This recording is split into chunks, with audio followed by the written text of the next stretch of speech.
Para entender la dicotomía izquierda y derecha en el desarrollo urbano y en general en la ciudad, hay que hacer una muy breve descripción o al menos características de la ciudad. La ciudad, que es desde luego uno de los grandes inventos de la humanidad, de toda la cultura y la civilización, es un invento de la humanidad. Pero hay unos hitos determinantes, ¿no? Creo que hay y uno estrechamente relacionado. El Estado y la ciudad. Incluso primero es la ciudad y después el Estado. Entonces la ciudad aparece en un momento solo cuando la humanidad garantiza producción de excedentes económicos, excedentes agrícolas. Entonces la ciudad está ligada históricamente el origen al neolítico, a la revolución neolítica, cuando se inventa y se descubre la agricultura, entonces se producen excedentes. Eso permite la vida sedentaria, ya no la vida nómada. Y a partir de la vida sedentaria entonces aparece la ciudad y para no extenderme más allá de lo necesario, la ciudad es fundamentalmente un espacio de concentración de población, es un espacio de intensidad y densidad de las relaciones sociales y de las personas, seres humanos actuando. Es por definición el espacio más artificial de todos los que construyen los seres humanos. El mundo agrícola rural tiene unos elementos de transformación de la cultura humana y entonces ya no es un espacio puramente natural.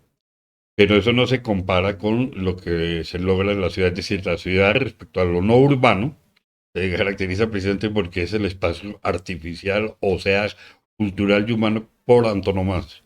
Aparece un concepto que hay que después empezar a discutir, es el tema de las dotaciones y las infraestructuras y los equipamientos urbanos, que van a cambiar a lo largo de la historia, obviamente. La ciudad no va a ser la misma, pero va a tener sus rasgos. La ciudad es un espacio también de diferenciación de la división social del trabajo y de la aparición de lo que va a ser el trabajo manufacturero y después industrial siglos después. Eso es típico de la ciudad y esencialmente de la ciudad. Pero aparte de esas condiciones económicas, la ciudad tiene otras significaciones sociológicas determinantes. Es el espacio de construcción del poder político. Y por ende, la ciudad es prácticamente la condición sine qua non para que se pueda desarrollar la forma Estado.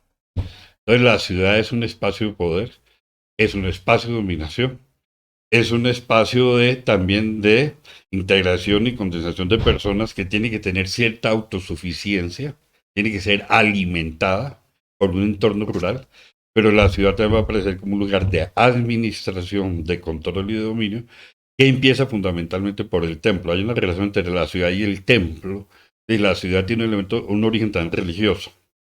Y la burocracia del templo sacerdotal va a ser la proto-burocracia, digamos, estatal. Eso es, digamos, básico en la historia de la humanidad. Ahora, desde el punto de vista de Aristóteles, siglos después hay una reflexión que a mí siempre me gusta introducir. Es que para Aristóteles la ciudad, la polis, exactamente, es la forma de organización más desarrollada y avanzada. Es decir, dice Aristóteles claramente, la polis viene después, primero está la comunidad doméstica, familiar, y después aparece una serie de asentamientos que podemos llamarlos aldeanos, y la ciudad es la integración de todos estos elementos. Entonces dice Aristóteles, la ciudad es posterior en el desarrollo histórico, pero esencial y fundamentalmente la ciudad es primigenia o es primera en tanto que la ciudad despliega el potencial del zoon político, de los seres humanos políticos. Por eso, pues, polis y animal político, como dice Aristóteles, están allí. ¿En qué sentido? En que la ciudad es el espacio de universalización por excelencia y de superación de los particularismos. Eso va a ser retomado por Hegel y por una tradición filosófica de la que yo personalmente soy tributario o me ascribo. La ciudad también tiene otros elementos. La ciudad tiene lo que Aristóteles dice la autarquía, es decir, la ciudad tiene que ser el espacio de la autosuficiencia, el mayor número de personas que pueden tener por diversas actividades sociales y económicas autosuficiencia. Es decir, la ciudad se tiene que alimentar, tiene que garantizar unas condiciones materiales de existencia, diríamos hoy en día. Es la autarquía económica. Pero esa autarquía pasa también porque la ciudad tiene que ser libre, tiene que tener una soberanía, no, él no dice la palabra soberanía, pero la ciudad tiene que tener una capacidad de sobrevivir, una autarquía, autosuficiencia político-militar. La ciudad es un espacio militar también. No puede haber políticos sin la fuerza militar. Pero Aristóteles no se queda allí y dice algo mucho más interesante. La ciudad le da a los seres humanos una autosuficiencia ética y política. Entonces, ¿cuál es la autosuficiencia ética y política? Es que dice Aristóteles, en la ciudad es posible desarrollar el debate sobre la justicia y sobre la vida buena. El eudaimon que habla Aristóteles. Entonces, la ciudad no solamente es economía, no solamente es por político, incluso poder militar, sino sobre todo la ciudad es el espacio donde los seres humanos, a través del logos, de la reflexión y del uso del agua, del logos verbal de la palabra, pueden acordar y construir leyes comunes. Leyes que los potencian y no lo dice así exactamente Aristóteles, pero esa es la idea, los hace humanos. Eso es lo que explica por qué la ciudad para Aristóteles es el principal espacio de constitución de humanidad y es la formación superior por excelencia a cualquier orden social. Estamos hablando de la polis antigua. Sentadas esas premisas, entonces ya vale la pena hablar, si es posible, hablar de una ciudad de izquierda y de derecha. A mí me parece que es sugerente. Estamos en una época donde eso se quiere diluir y se quiere escamotear, voy a decirlo más claro. Y no, me parece que están equivocados porque la palabra izquierda-derecha está ligada a un desarrollo de la vida política moderna, dentro de la cruz, digamos, de la pura modernidad, quizás de las mejores herencias de la vida moderna, la experiencia revolucionaria. Y es en la Revolución Francesa donde se genera la idea de izquierda y derecha, que después como metáfora seguimos usando a estas alturas del 2023 más o menos, estaríamos hablando de 240 años, 240 años más mal contados, desde la Revolución Francesa, bueno, 230 años, etcétera. Y alude a una cosa muy simple. En la Asamblea Nacional, cuando se convocan la Asamblea Nacional de los Estados Generales, las primeras tensiones de la Revolución Francesa, al lado derecho de la presidencia de la Asamblea, donde iba a hablar el rey Luis XVI, se hizo el sector de la nobleza y el clero, que defendían los privilegios del ancien régimen, como decía Alexis de Tocqueville. Defendían el orden feudal, el orden prevalecente del statu quo, conservador, católico, dogmático, restrictivo y antiliberal, en principio. Al lado izquierdo se va a hacer el tercer estado, lo que después va a ser el estado llano, el tercer estado, donde van a estar los burgueses, los burgueses, etcétera, que son los partidarios de la transformación y la democratización de lo que va a ser el nuevo régimen, del nuevo régimen, es decir, de los avances de la revolución. Obviamente hubo nobles y algunos representantes del clero que eran simpatizantes de esas ideas y se empezaron a sentar al lado izquierdo. Ese es el origen de izquierda y derecha. Resumamos. La izquierda entonces en principio debe propender por la apertura, la democratización, la mayor justicia social, la mayor libertad de ideas, el pluralismo ideológico más amplio posible, romper los moldes autoritarios y dogmáticos, sobre todo el peso de la religión católica en este caso. La de izquierda entonces es mucho más amiga a los desarrollos de la racionalidad científica que empiezan a darse, todo lo que llamamos el espíritu y la ilustración, y las reformas sociales y todos los avances o no que la revolución va a producir en mayor o menor grado. Obviamente hay escalas de ser de izquierda, pero efectivamente lo dan. Es decir, en algún momento estarán los liberales, el clero progresista, está el abate Sieyès, por ejemplo, que es el gran teórico del tercer estado. La famosa frase de Sieyès, que es el tercer estado, nada que quiere ser lo quiere ser todo o algo en el orden francés. Van a estar ahí lo que van a ser los girondinos, los jacobinos, etcétera. Y en la derecha va a estar la reacción católica ultramontana, que en Francia también va a tener después en otros periodos, que es lo que vamos a llamar, digamos, la derecha reaccionaria. Ese es el esquema. Entonces, dicho esas dos aclaraciones, ahora sí podemos hablar qué es una ciudad en términos contemporáneos de izquierda o de derecha. Entonces, la ciudad, retomamos lo de Aristóteles, pero mucho más complejo. Es decir, la ciudad, por supuesto, es un espacio de interacción, es un espacio de vida cotidiana, de profunda división del trabajo, pero es un espacio sobre todo de goce y disfrute de una serie de condiciones materiales de existencia. Es decir, la ciudad es democrática en la medida que los equipamientos el mobiliario y las posibilidades de vida están más justas, más repartidas, desde distintos modelos, pero se puede discutir eso. Entonces habría allí, para decirlo un poco, en términos de Nancy Fraser, la ciudad de izquierda es aquella ciudad que garantiza la mayor distribución de los bienes materiales. Y ahí podemos discutir ya los grados de mayor o de menor, pero ya esa es una característica. Pero también la ciudad es un espacio de titularidad de derechos. Y en la tradición liberal, eso es fundamental para la introducción de los derechos individuales. Pero no solamente los derechos individuales, podríamos hablar de los derechos sociales y económicos y los derechos culturales, de lo que se llama derechos de primera, segunda y tercera generación. No solamente el de los derechos civiles privados, sino los derechos políticos y particularmente a la participación. Podríamos decir que la ciudad izquierda, y voy a emplear otra variante liberal de Robert Dahl, la ciudad izquierda es una ciudad que garantiza mayores niveles de liberalización política, de pluralidad de debate y de inclusión política, es decir, que fuerzas sociales puedan participar en el gobierno y el manejo de los destinos de la ciudad, que no puede tener otra salida sino en la medida en que los ciudadanos participan y la ciudadanía, ciudadanos y ciudadanas, participan en la hechura de las leyes. Entonces se supondría no solo participar en la construcción de las leyes, sino que esas leyes deben tener una idea de justicia, de libertad. Un poco el recuerdo de Aristóteles está allí detrás.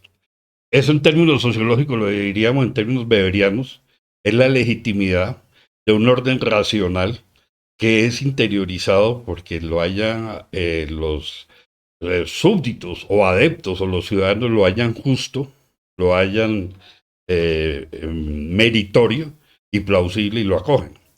Entonces es importante porque hay algunas concepciones que solo hablan de hacer la ley. No, la ley no solo hay que hacerla, la ley tiene que ser justa, porque las leyes injustas es difícil obedecerlas.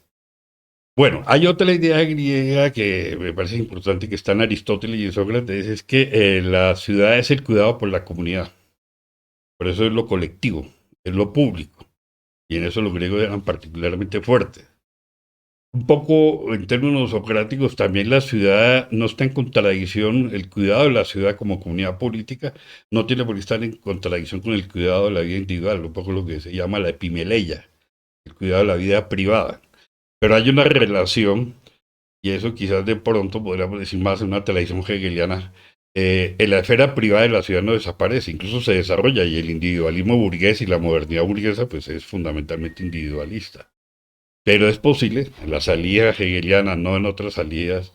De hecho, Hegel en ese sentido no es liberal, porque él no está de acuerdo con la idea del contrato social, ni mucho menos. La misma tradición aristotélica, desde luego. La ciudad es el espacio de construcción, y como va a ser de alguna otra manera en el Estado, esa relación entre Estado y ciudad será ya ineludible, es el espacio de construcción de una libertad, una ética universal. Dice Hegel, ¿no? El Estado es la realización de la idea ética y la libertad. Pues podríamos decir, la ciudad es el espacio geográfico, institucional, humano, que propicia eso. Porque después de todos los estados nacionales no es más sino una hipostasía del concepto del potencial, del acto potencia, podríamos decir en términos aristotélicos, que ya encierra la polis ateniense. Entonces la ciudad es un espacio de libertad. Incluso Weber tiene unos trabajos muy bellos sobre el origen de lo que él llama la dominación no tradicional, en la medida como la ciudad burguesa surge en el medioevo como una rebelión a los poderes de la nobleza territorial, y la ciudad surge como una burguesía, incluso que se ennoblece, o una aristocracia plebeya que, manejando poderes económicos, hace un acuerdo de libertades políticas. Los poderes municipales, con el municipalismo romano, que sería muy largo hacerlo ahora, y entonces es la famosa expresión que usa Weber y que se usa en Alemania: el aire de la ciudad hace libre. La ciudad es el espacio donde la gente, por ejemplo, huyendo de la dominación feudal, el siervo de la gleba, huyendo del señor terrateniente feudal, en la ciudad encontraba espacio de libertad. Pero, por supuesto, la ciudad también es un espacio de lucha de clases sociales, de las aristocracias, más que aristocracias, digamos, en los notablatos urbanos, los burgueses más acaudalados, los sectores artesanales, las capas subalternas de trabajo material, pero eso ya es otra historia. Pero ahí, entonces, Una ciudad de izquierda es una ciudad que debe garantizar la mayor titularidad de derechos, las mayores condiciones de justicia económica, pero también el mayor reconocimiento a las identidades personales, hoy en día, hoy colectivas, enfatizaríamos eso.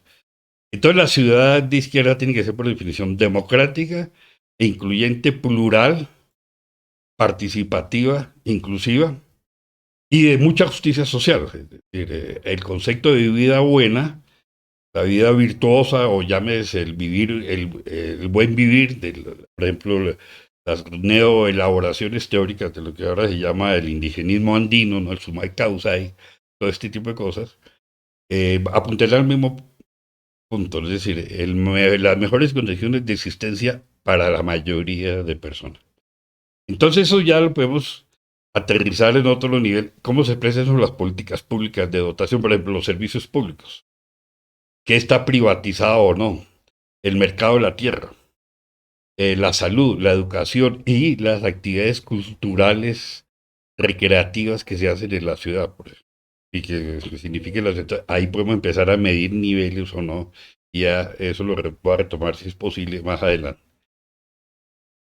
Pasaría a decir que es una ciudad de derecha. Es decir, obviamente en esto siempre que son categorías polares. Es decir, habría un modelo muy idealizado o teórico más bien, digamos, como categoría típico ideal sería la palabra exacta, de lo que serían los rasgos más acentuados de una ciudad de lo más izquierda posible para contrastarlo con una ciudad lo más de derecha posible.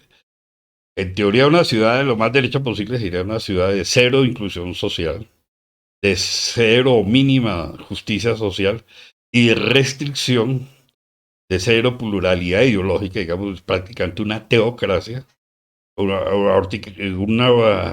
verticalismo y un autoritarismo, y la mayor, ojo a esto, mayor restricción posible de derechos políticos y ciudadanos, es decir, la ausencia de derechos, decirlo de otra manera. Esa sería una ciudad de tipo absolutamente de derecha.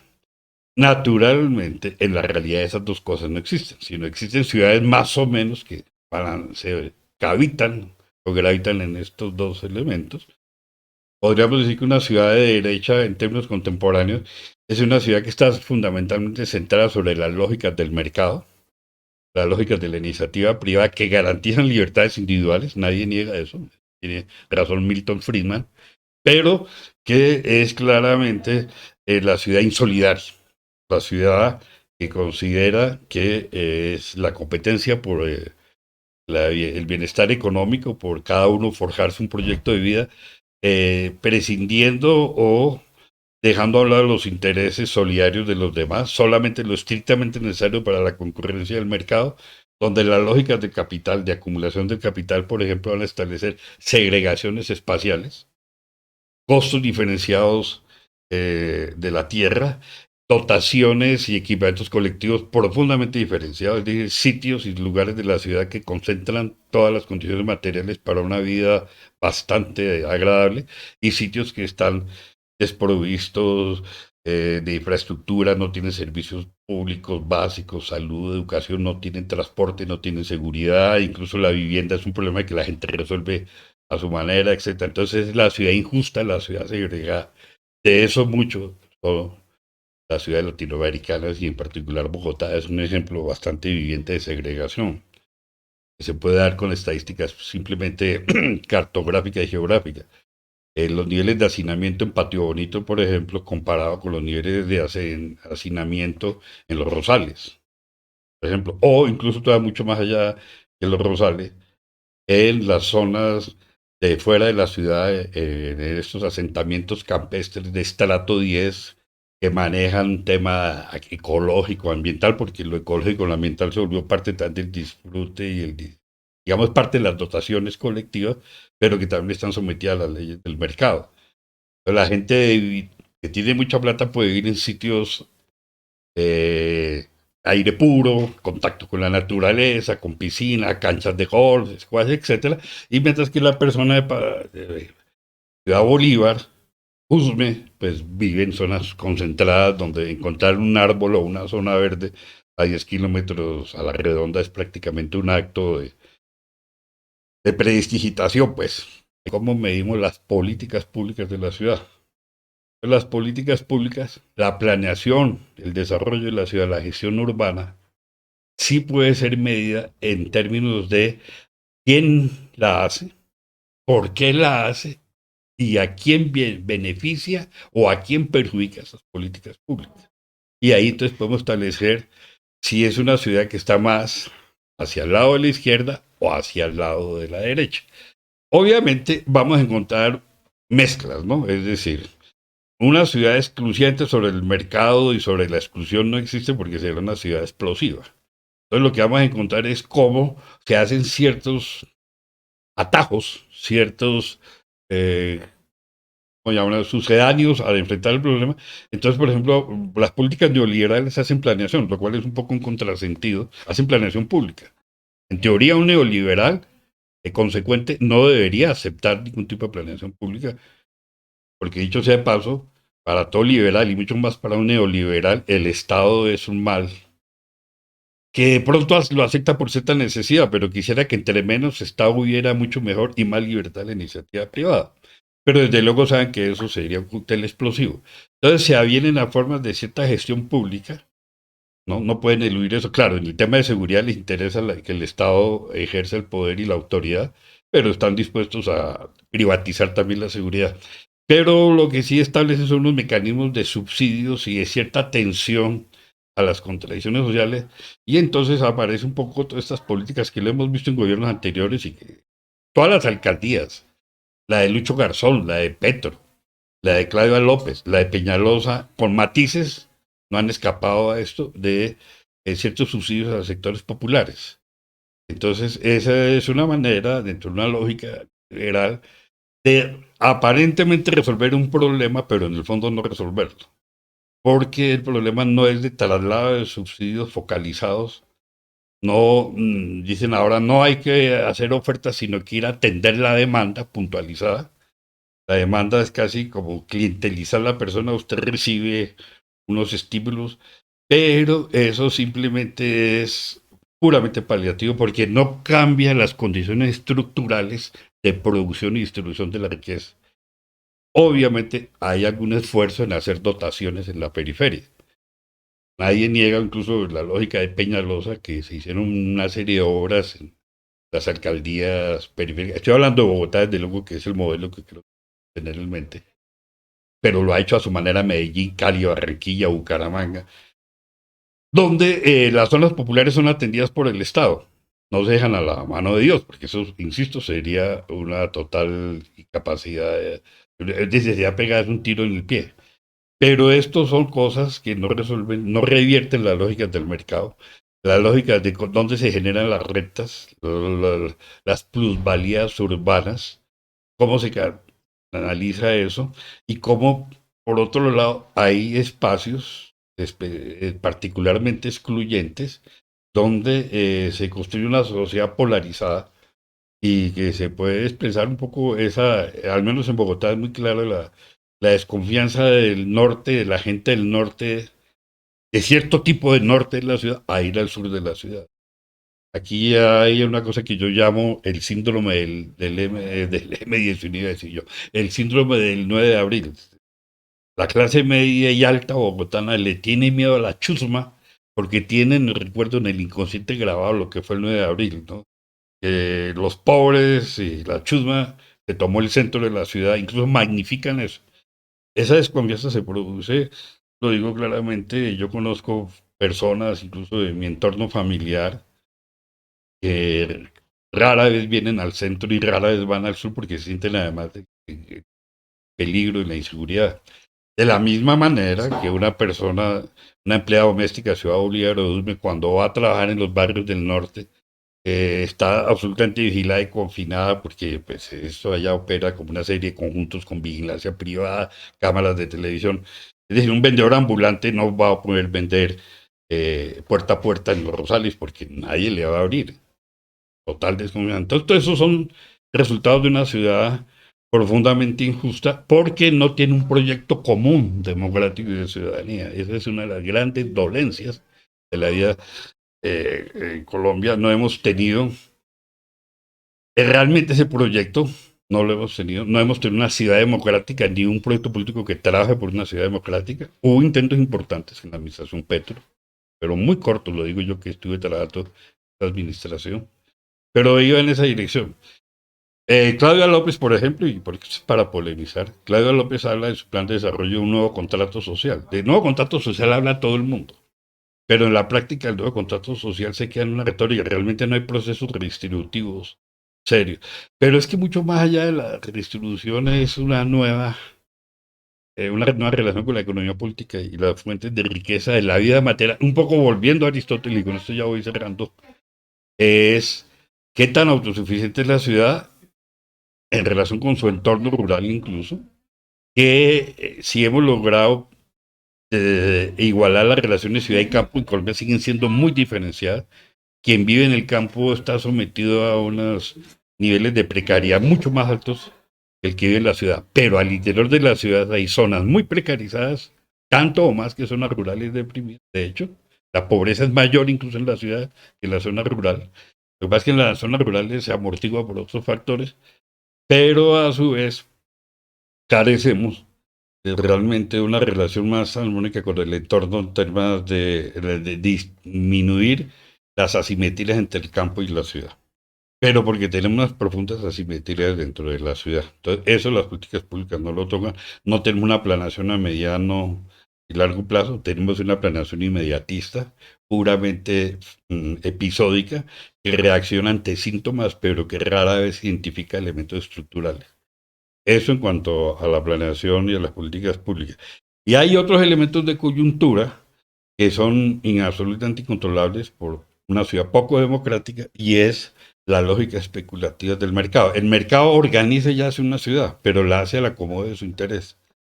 Entonces eso produce de nuevo esas inequidades que se van a expresar en los imaginarios culturales, aunque curiosamente, lo digo yo con la autoridad que me dan los años, cuando yo era joven y ya me preocupaba por estos temas de la ciudad, era muy perceptible las vestimentas, los contrastes sociales. Es decir, yo alcancé a ver gente descalza o con alpargatas en el centro de Bogotá, con pañolón, y las señoras con trenza y los hombres con unos vestidos de drill muy rústicos y con ruana y sombrero. Es decir, un poco el campesino cundiboyacense, alcancé a ver. No era la mayoría, pero todavía había. Hoy en día uno ya no ve un campesino en la ciudad. Ya no se ve una persona descalza, salvo que sea una persona drogadicta que está en el cartucho, es decir, llaman el habitante calle, y aún ni eso. Se ve entonces que a nivel de prendas de vestir y todo eso, aparentemente hay un igualamiento. Eh, El blue jean, el tenis y la chaqueta, el teléfono celular, los audífonos los encuentra uno en el chico de la Universidad de los Andes, como lo encuentra en el pelado de Ciudad Bolívar. Claro, seguramente la diferencia de marca y de calidad de los aparatos marca. Aparentemente hay una igualación en eso. Y en ese terreno, por ejemplo, yo me acuerdo todavía la radio, era una radio, uno podía decir, polarizada, era radio de la élite o de la clase media y radio popular. Hoy en día el aparato, el celular, la televisión, aparentemente igual, impone unas pautas de consumo, impone una aparente igualdad de personas, aunque los modelos y los estereotipos siguen privilegiando a la persona de tez más clara, ojalá de ojos azules, etcétera. Incluso ahora se incluyen afros o se incluye gente mestiza, pero eso se hace más como para aparentar. Pero sí hay como un imaginario mucho más compartido en el consumo. Entonces el consumo aparece como un espacio, vea esto curioso, supuestamente democrático porque es un espacio libre. El que tiene plata puede acceder y comprar. Entonces es un problema de cómo yo o me gano el baloto, o atraco, o trabajo de la música, pero puedo comprarme el iPhone, los blue jeans de última moda, y entonces eso ha calado tanto ese consumismo, que ahora la gente solo piensa en ese tipo de satisfacciones, no hace otro tipo de lecturas porque de eso se ha igualado, pero eso es una falsa igualdad detrás del mercado que no resuelve las desigualdades estructurales que he señalado. Una curiosa connotación social de esta segregación es que los barrios de periferia del sur de Bogotá, más que en otros lugares, y los sectores más pobres de la ciudad, han prosperado los cultos pentecostales, cultos evangélicos cristianos. Y entonces hay un protestantismo popular. De hecho, la gente no sabe qué significa protestantismo ni de dónde viene. Incluso es un trabajo, lo tengo yo incluso como estudiantes, aclararle a la gente que católicos y cristianos no son dos cosas distintas, ¿no? Sino que hay cristianos católicos y cristianos no católicos. Eso es otra cosa. Pero más allá de eso, sí hay unas cargas. Los sectores populares han encontrado en este tipo de cultos una satisfacción a sus expectativas, desgraciadamente para mi opinión personal, colocadas en el más allá, que les permiten atender un poco sus necesidades básicas con una especie, yo no diría una ética calvinista ni mucho menos, pero cierto disciplinamiento social que no deja de ser útil. Es decir, mientras que el chofer era borracho y le pegaba a la señora, en la medida que ahora se vuelve pentecostal, pues se emborracha menos o le pegará menos a la señora. Y eso a nivel popular, eso es mejor, es como la aparición del Mesías, cosa que la Iglesia Católica no resolvía eso. Entonces la gente tiene, o los chicos salen de la droga porque se vuelven pentecostales o cristianos, etc. Es decir, cambian una alienación por otra alienación, es indudable desde mi punto de vista. Pero sí hay entonces una bastante conformidad, incluso voy a decir, sectores populares cada vez tienen menos conciencia. El primero, nunca ha habido conciencia de clase, porque en Colombia y en Bogotá no ha habido clases modernas en el sentido exacto del término. Entonces cada vez se diluyó más esa conciencia, porque no ha habido además quien eduque. La izquierda en eso ha sido un fracaso total. Y la academia ni se diga, que ni se ocupa de estos temas. Entonces no hay un rescate de la dignidad popular.